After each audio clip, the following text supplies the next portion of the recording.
Everybody, today is Saturday the 25th, and we had a big up week. And we had signs of that early in the week. It was a little bit hesitant as we got above that 5 day moving average.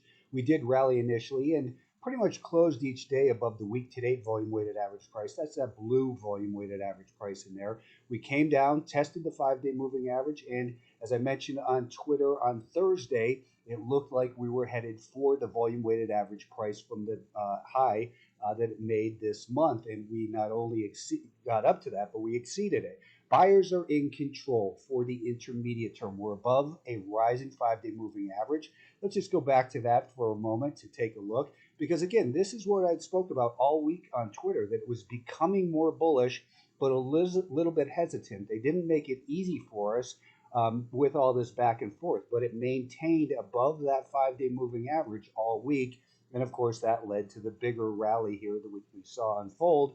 And now we're headed for some important levels on the upside to test. We've had a really nice rally here from the beginning of the week. And again, it started out a little bit choppy, but we have the 20 day moving average coming up first. We do still have a declining 50 day moving average. So this is another one of these bounces within the overall downtrend. As we know, we've seen four actually really strong percentage rallies of 7% or greater this year. But of course, with the lower highs and lower lows, the declines have been much stronger to the downside. There's no point in trying to sell the rip. There's just as there's no point in trying to buy the dip. We spoke all week about the transition, and this is what you need to look for on all time frames. This happens to play out very well to show the four stages: stage four decline, stage one accumulation. Well, actually, let's go back to the stage three distribution back here, led to the breakdown that we'd spoken about a couple weeks ago, and that preceded this higher. There was a stage two, stage three, stage four, stage one, stage two uptrend. There's no point in trying to sell short here. This might be the same as trying to sell short back there. We simply don't know. Just as there's no point trying to buy here or here, we wait for the accumulation and then buyers to take control. We wait for the distribution and then sellers take control. There's no use playing guessing games in here. So again, there's no point in selling short. We're above a rising 5 day moving average. So it's intermediate term, innocent until proven guilty. It's a bounce within a primary downtrend. And it's anyone's guess if that was the bottom. My suspicion is it is not the bottom, but I really don't care because my time frame is based around the 5 day moving average and where we are in relation to that. That's the time frame I care most about. Someone asked me the other day on Twitter, gun to the head, where do you think the market will be in 3 months, higher or lower? And I said, it's that's a foreign concept to me. I just don't think about that time frame. Nobody knows where it will be 3 months from now. You can pull out all the statistics and say, here's what happens after this X percent of decline or rally, but nobody knows what's going to happen. And what I want to know is what's happening in the moment. How can I make money and manage risk? So this rally will likely continue a little bit farther than most people expect. Maybe it heads up to the 50 day moving average. That would bring it all the way up to 405. That's still 15 points higher from here, and that's a nice percentage move.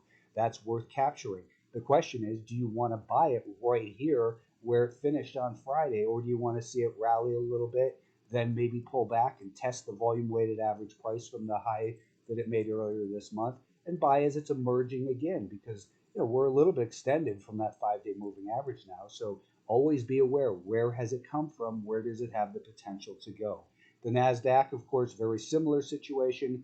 This market broke beyond its high on Thursday, and on Friday we saw the gap higher up through the volume weighted average price for the month and over to the daily time frame.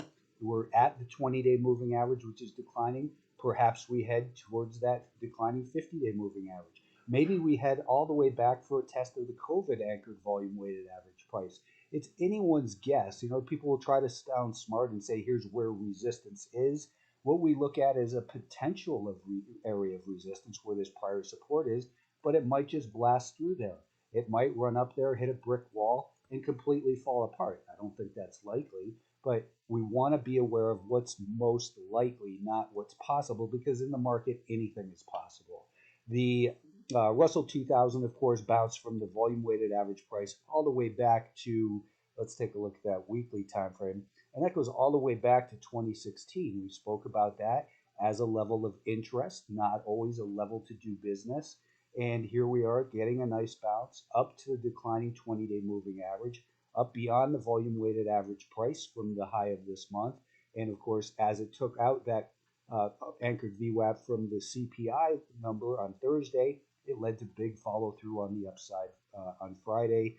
And again, the four stages are here: stage one accumulation, stage two uptrend, stage three distribution, stage four decline, stage one accumulation. This is where you want to participate on the long side. Forget about this daily time frame for a moment, at least in terms of getting your whole account position. We're still in a bear market. We're experiencing a nice rally, and treat it for what it is. It's a rally within a downtrend. You don't have to be obsessed with picking the absolute low. The semiconductors are also in bounce mode, although they're lagging a little bit. If you look, relative to what the Nasdaq has done, we're seeing more transition to some of the older, Amazon, uh, not so much AMD because the semiconductors, but Apple, of course. Even the ARC funds are experiencing, a 4% rally right up to the 50-day moving average. I wouldn't expect this to continue. Again, if they don't scare you out, they'll typically wear you out. Back to the semiconductors, looking at that 15-minute time frame, all those four stages are here. This market, the semis look like they will be able to catch up to the rest of the market and most likely, run up to and maybe through this prior peak and the volume weighted average price from the high that it made this month, and catch breakout buyers, people who get excited about, hey, it's above that level. Well, those breakout buyers are often, of course, late from 205. It's already at 222 to break out. So I think it were to break out, it's more likely to do something like this. And you'd be more interested in positioning yourself long here with a stop under this level or this level. We don't know what this level will be, of course.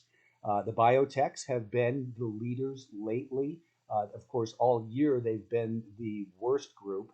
And now a lot of people call this a double bottom and say that's a double bottom. But the definition of a double bottom is not just that it hits the same place twice and bounces, but when it breaks beyond, so this would be point A, this would be point B, C, and when it breaks here, now it's supposed to travel. So the height of this is from 120 down to 105. So we would add 15 points to that to give us an upside objective of 135, which is where we see the declining 200-day moving average. Now we have to talk about what's realistic. Does it mean we just buy right here? Well, again, where has it come from? It just had this massive rally, and it's quite extended on the short-term time frame, and it just broke out. So I think what's more likely is, next week we see some pullback, and then if it starts to consolidate like this, we would anchor a volume-weighted average price to whatever this peak is. As the buyers regain control, we would then want to be a purchaser somewhere along here with a stop under that level. And then perhaps it could go on to accomplish that 135 objective on the upside. The financial stocks have, they really caught on Friday. They were really more of a laggard this week until Friday, as they've been doing battle with the highs from 2020 and 2021 and these volume weighted average price levels that we'd anchored. We've been talking about. Clearly, this is a broken market. We have this giant, again, stage two accumulation, one accumulation, stage two uptrend, stage three distribution. We're still in a stage four decline.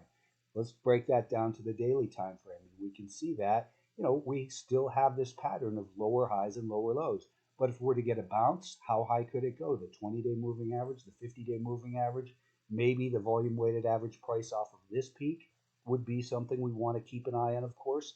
So it's all about using all of the time frames together. Somebody asked me the other day, they asked me a lot, what time frame is best? And I said there is no best time frame. It's about how they all work together. It's like having, what's the best ingredient? What's the most important ingredient for a chocolate chip cookie? Is it a chocolate chip? Well, if you just used the chocolate chips, you would have a pile of chocolate chips. You wouldn't have a chocolate chip cookie. It's the same in the market. You have to use them all together and see how they flow together to form a a complete picture of what's going on in terms of supply and demand on multiple time frames. So don't make the mistake of getting locked into one most important time frame. It doesn't exist. Stage 3 distribution, stage 4 decline, stage 1 accumulation. What is your time frame? If you're an investor, I don't think you buy in here. I think you need more time for them to wear it out. Energy names bounced a little bit on Friday, but again, I'm going to repeat back to where I was talking 3, 4 weeks ago. Every single video on Friday I did 3, 4 weeks ago said protect your gains. We just saw a drop from 93 down to 70. That's a huge percentage drop. That's a 25% drop in just 3 weeks. Hopefully, you manage risk. Don't buy the dip. People always say buy the dip. Why would you want to buy it when it's below the declining 5 day moving average? It just continues to make lower highs and lower lows. Thanks for tuning in. Please give it a like on YouTube and have a good weekend.